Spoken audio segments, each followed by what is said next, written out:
When I tell people I work at a factory, their faces usually do this awkward twitch. Like I just told them I do dental work with a spoon. "Oh, that's honest work," they say, in the same tone you'd use to describe a street magician who eats nails for lunch. But the truth is, I like what I do. I know what time I clock in. I know what I'm making.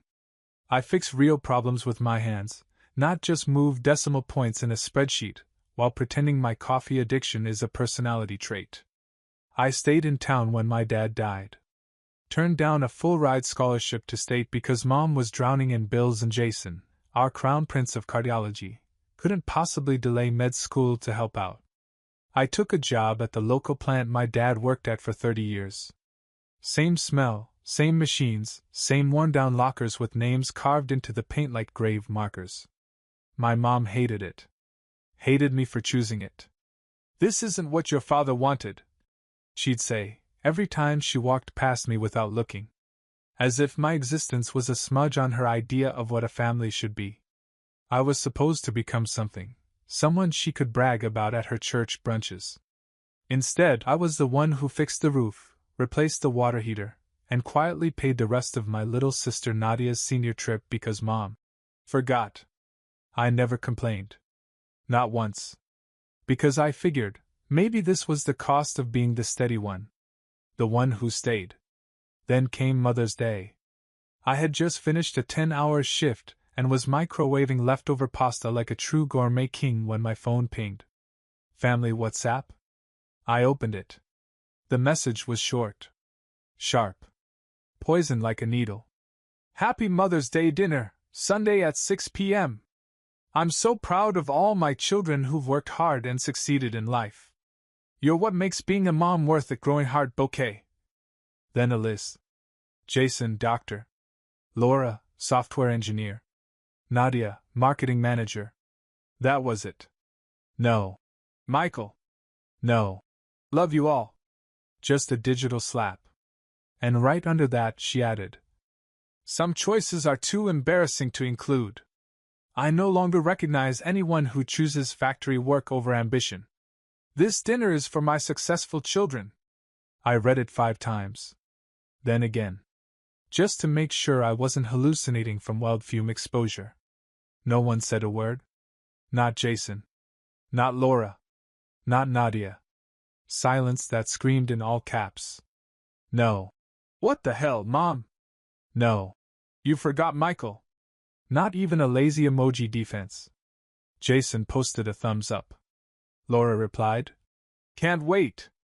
Nadia dropped a stupid sticker of a dancing flower. That's it. Like it was all fine. I stared at my pasta, then at the chat, then at the pathetic little, growing heart bouquet, emojis sitting under my erasure like a garnish on a turd. Then I calmly opened the settings. Deleted the group. Blocked every number. Set the phone down. And finally ate my pasta. Not because I was okay. Because I was done expecting to be. And when people ask now why I stopped talking to my family, I just say, Mother's Day. They think I'm joking. I'm not. I didn't rage. Didn't scream. Didn't text back some performative, "Wow, thanks, Mom." I just stopped. Stopped expecting anything. Stopped checking the chat. Stopped hoping someone would speak up for me. You know what's worse than being insulted? Being erased.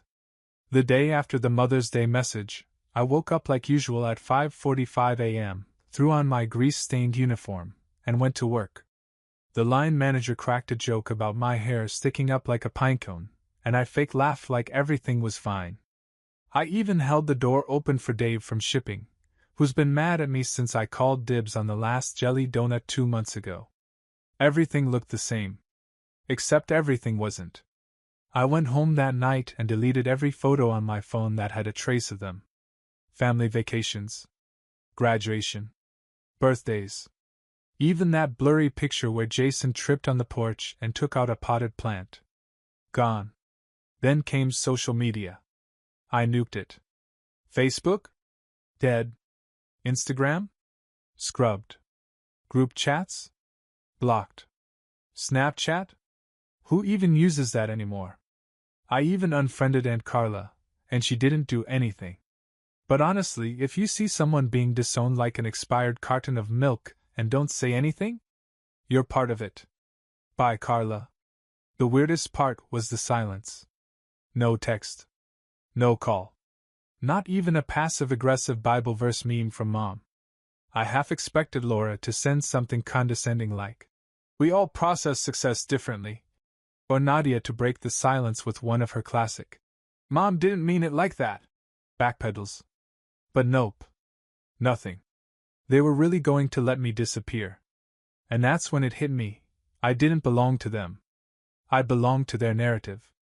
And when I stopped fitting that, when I chose the factory over a corner office, I became the embarrassing footnote they didn't want to read out loud.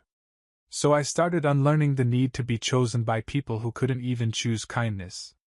I went to work. Came home. Watched YouTube videos about power systems, electrical theory, mechanical design. I started taking night classes at the local tech college. Quietly. No announcements. No Facebook humble brags. Just me, some coffee, and a dream. Every Tuesday and Thursday, I'd clock out, change in the locker room, and head straight to campus in my steel toes and factory hoodie. Surrounded by kids 10 years younger who thought I was someone's uncle visiting the class. Didn't matter. Because slowly, something shifted. I started feeling proud of myself. Not in the, "Mom posted my med school letter on Facebook again" way. No. This was different. This was earned. While Jason was out there being Dr. Golden Boy, and Laura was busy posting filtered selfies from WeWork bathrooms, I was rebuilding from scratch, with a wrench in one hand and a textbook in the other. I didn't tell anyone. Not even my coworkers. Because this wasn't for show. This was for me. But there were hard nights too. Nights where I'd scroll through my contacts and hover over their names. Where I almost texted Nadia, "Did you mean it too?" Where I nearly called Mom and asked, "Did it feel good? Cutting me out like that?" But I didn't. I'd already been invisible once. I wasn't going to audition for it again. So instead, I started journaling. Scribbling things I'd never said out loud. Writing down what I wish someone, anyone, had told me growing up. Things like, "It's okay to take a different path. Love isn't conditional on your LinkedIn bio. You're not broken. They just wanted a different mold." I kept that notebook tucked inside the old cigar box my dad left me. The one that still smelled like motor oil and aftershave. The only piece of him they didn't throw out. That little box became sacred. A reminder that someone once saw value in who I was, not who I might become. And as weeks turned to months, something wild happened. I started laughing again. Real laughs. Loud ones. Usually at dumb stuff, like someone at work microwaving fish, or me dropping a wrench on my foot and pretending it didn't hurt because the intern was watching. I became more present. More focused. I could feel myself turning into someone solid. Not the kind of success my mom could post about, but the kind that stayed standing, even after being erased. I didn't make a grand comeback. No Instagram flexes. No. Watch me rise. Montages. Just early mornings, black coffee, steel-toed boots, and the quiet dignity of getting things done. I worked. Harder than I ever had. Learned every machine on the floor. Studied the systems, memorized the layouts, figured out why the ancient packaging robot glitched every third Tuesday like it had a union agreement with chaos. Management noticed.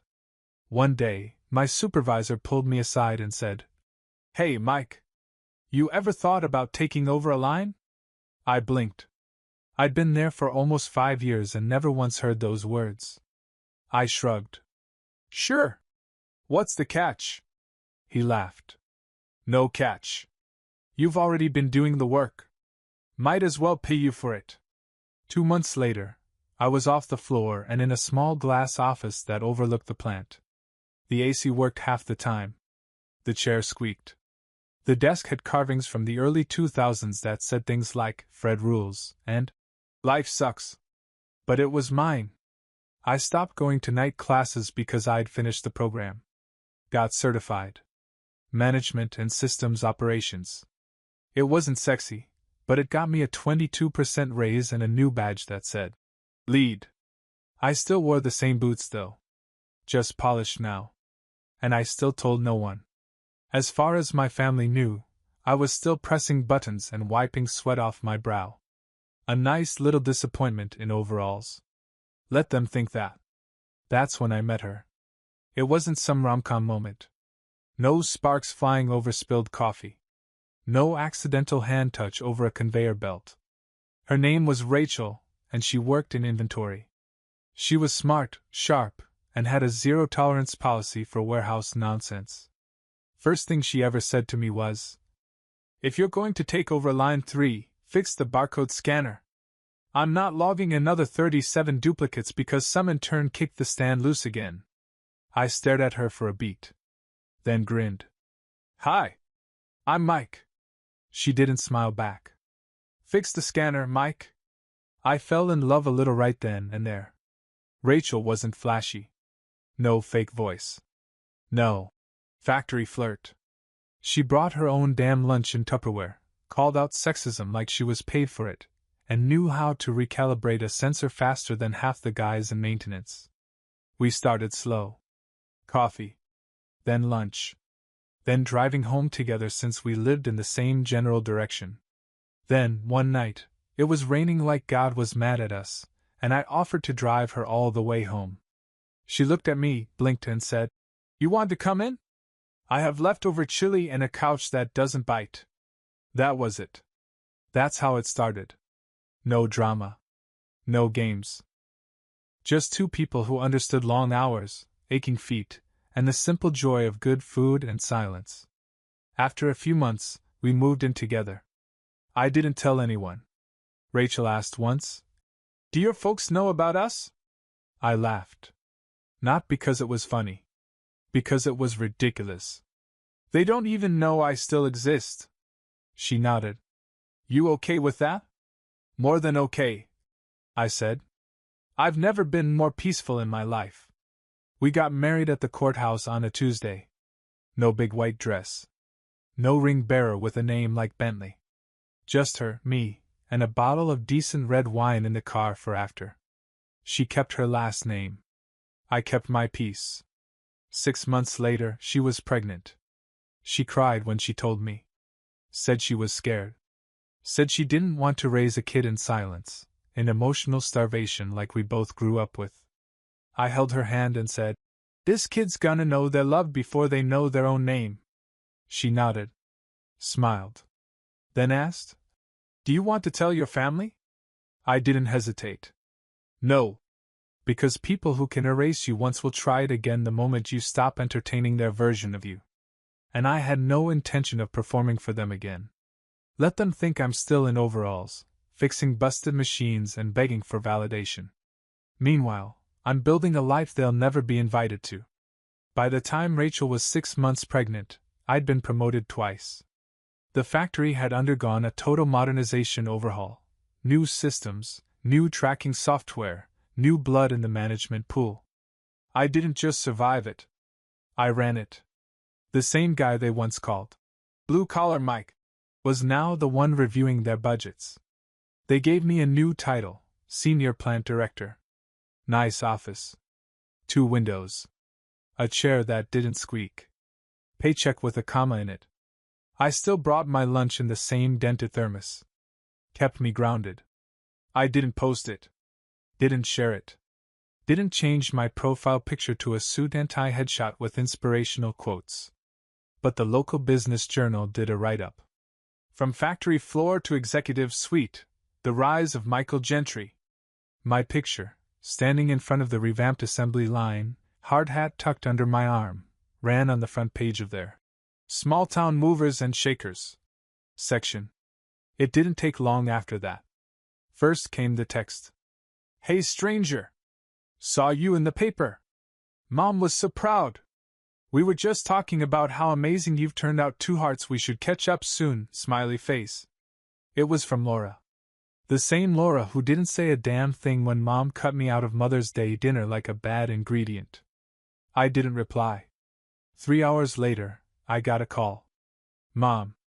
The woman who publicly declared I wasn't her son anymore had suddenly discovered my number still worked. I stared at the screen until it stopped ringing. Then I stared at it some more. She left a voicemail. Her voice was chipper, casual, like she was calling to ask about the weather. Hi, sweetheart. I saw your picture in the paper. Wow. I always knew you were capable of big things. Why didn't you tell us? Your brother and sisters were just saying how proud they are. Give me a call, okay? Let's get the family together. We have so much to celebrate. I didn't scream. I didn't block her. I didn't even throw the phone. I just sat there in my office, in my tailored button-down shirt, listening to a woman who once typed, I no longer see you as my son. Pretend like she forgot. I waited until the workday ended. Drove home. Had dinner with Rachel, grilled cheese and tomato soup, because she was craving something that feels like childhood, but with less trauma. We sat on the couch. She rubbed her stomach. I held her feet. Then I told her. She didn't say anything at first.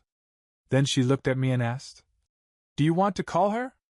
No, I said. Do you want to yell at her? No. Do you want to tell her off in an award-winning email? I laughed. Tempting. What do you want, Mike? I thought about it. Nothing, I said.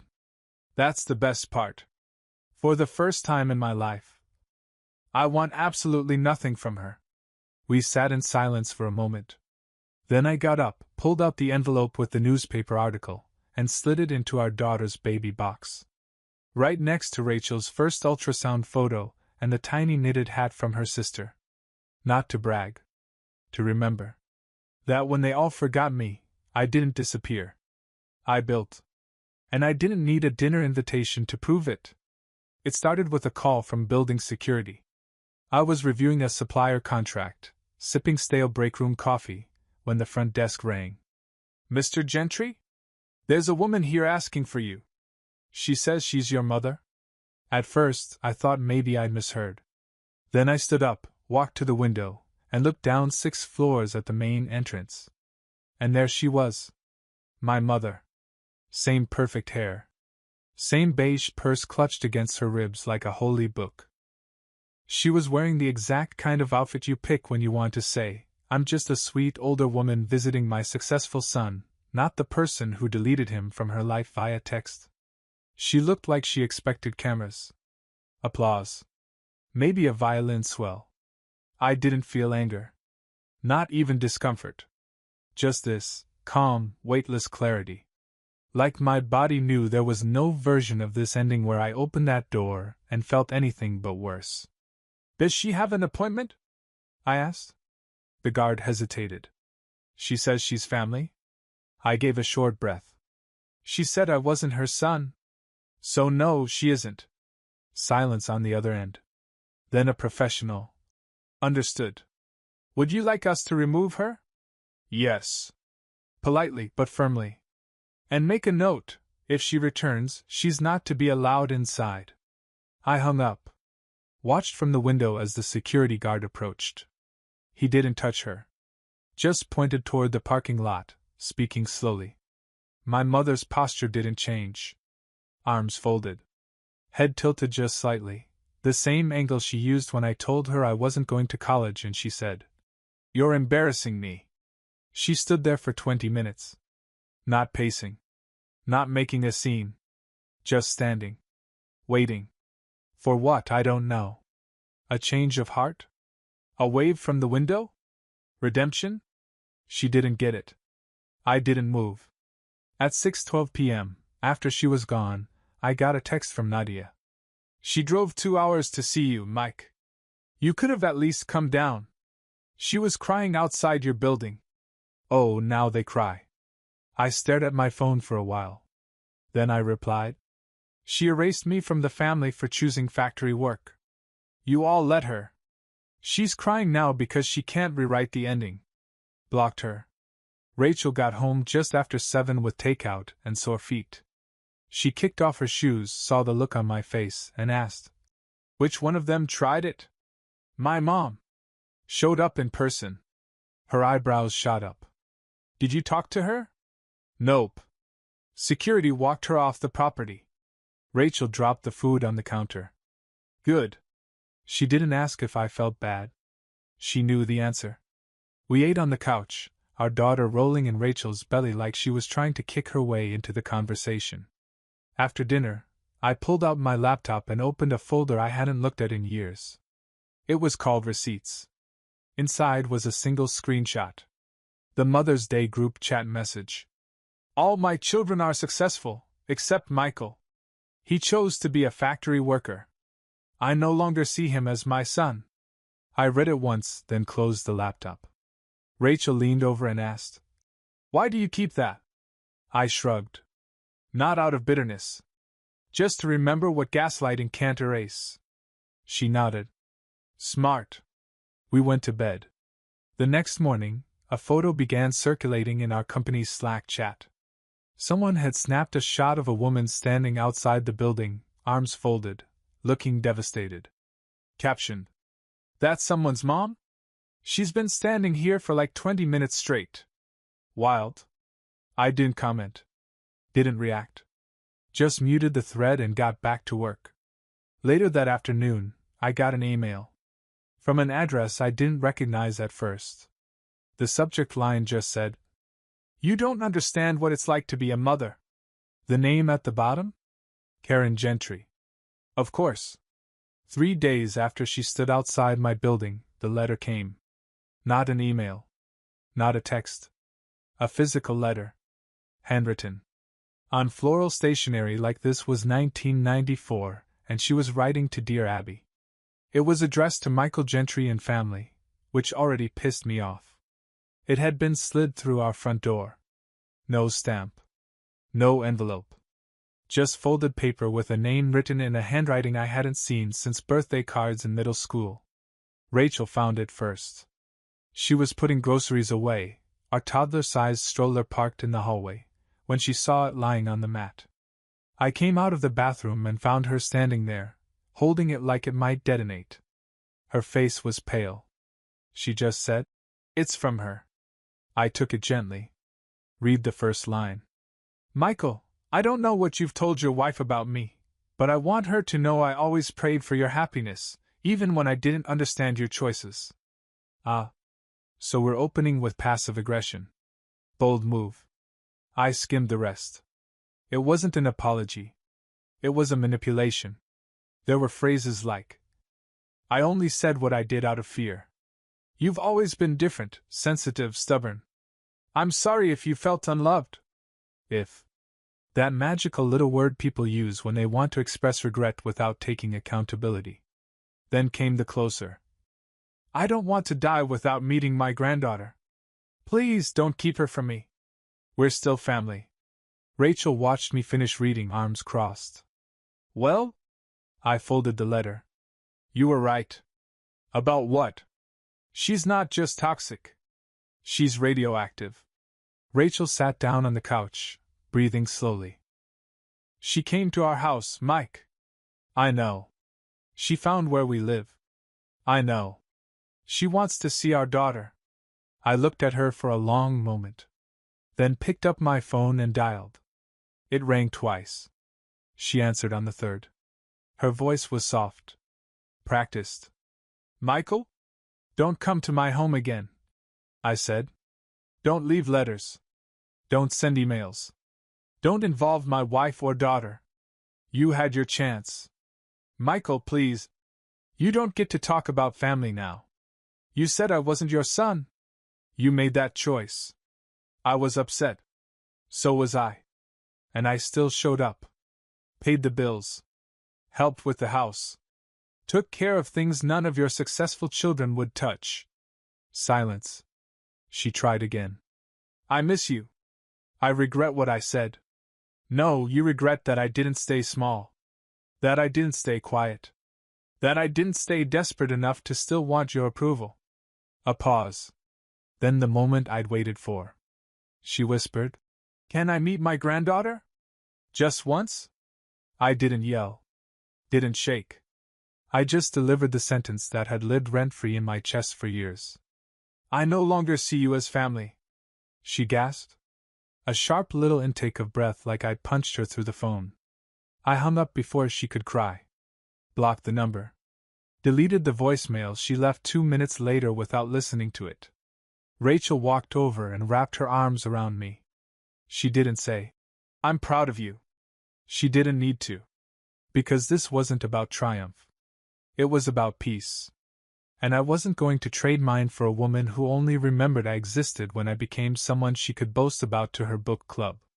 After that final call, everything got quieter. No more voicemails. No unexpected visitors. No envelopes with floral stationery on the mat. Rachel set up a security cam anyway. Just in case. We didn't talk about it much. We didn't have to. Some scars are better honored with silence. A few days later, I pulled out the old shoebox I'd kept buried in the back of my closet. It was filled with everything I hadn't had the nerve to throw away. Printouts of old texts. A photo of my siblings and me when we were kids, all teeth and sunburns. One last screenshot, that group chat message from Mother's Day. All my children are successful, except Michael. He chose to be a factory worker. I no longer see him as my son. I looked at it one more time. The punctuation. The boldness of her certainty. Then I printed it. Just one copy. I slid it into a folder labeled Proof I Didn't Imagine It. And then I locked the folder in a drawer. Not out of spite. Out of preservation. Because when you grow up constantly gaslit, you learn to archive the pain, not to keep it, but to know it was real. That weekend, our daughter turned 1. She didn't know what a birthday was. Just that there were balloons. And frosting. And people who clapped when she smacked her cake like a tiny MMA fighter. Rachel made cupcakes. I grilled. We had a few friends over, people who'd stood by us when things were quiet, not just when headlines hit. No extended relatives. No forced hugs. Just love. The kind you don't have to earn. After everyone left, and we were cleaning up, our daughter sat on the floor playing with a toy phone. She held it up to her ear and babbled something incoherent, then looked at me and said, Who dat? I laughed. That's just a pretend phone, baby. She looked thoughtful, as much as a 1-year-old can, and then asked, Where's family? Rachel paused mid-wipe on the counter. I knelt down, touched her tiny hand, and said, Family is who loves you on the hard days. She blinked, then smiled, and repeated, Hard days. Rachel came over, dropped down beside us, and kissed her forehead. That's right. And who's your family? Our daughter thought hard. Then beamed. You and Daddy. Forever family. It was a phrase she must have picked up from a bedtime book. Or maybe she just made it up.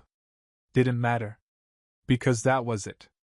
That was the moment I'd never gotten growing up, the certainty. The stability.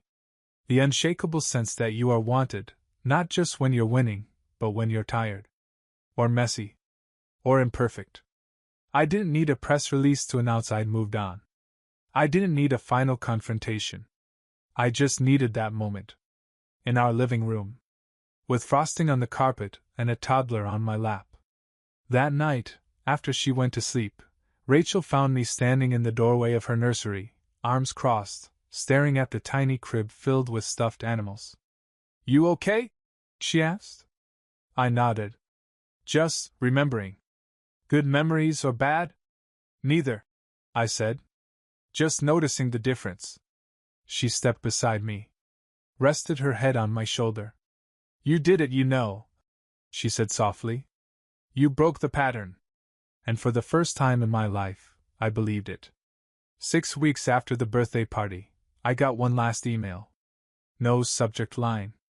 No greeting. Just one line, sitting heavy in the middle of the screen. Let's not throw away 30 years over a misunderstanding. I stared at it for maybe a minute. Then I laughed. Out loud. Alone in my office. A misunderstanding. Like her typing out that I was no longer her son in front of 3 witnesses was just phrasing. Like I'd been confused. Dramatic. Touchy. I closed the laptop. Didn't respond. 2 days later, she sent a photo. Her. Standing by a lake. Holding a daisy. Captioned. Forgiveness is freedom. Nope. I blocked the email. This time for good. Because here's the truth they never understand. Some people think setting a boundary is an attack. That saying no is cruel. That cutting off the people who hurt you is the real betrayal. But I didn't betray anyone. I just finally chose myself. I chose my wife. My daughter. My quiet, ordinary life built from scratch. I didn't erase her. She erased me. I just stayed gone. And I'm not coming back.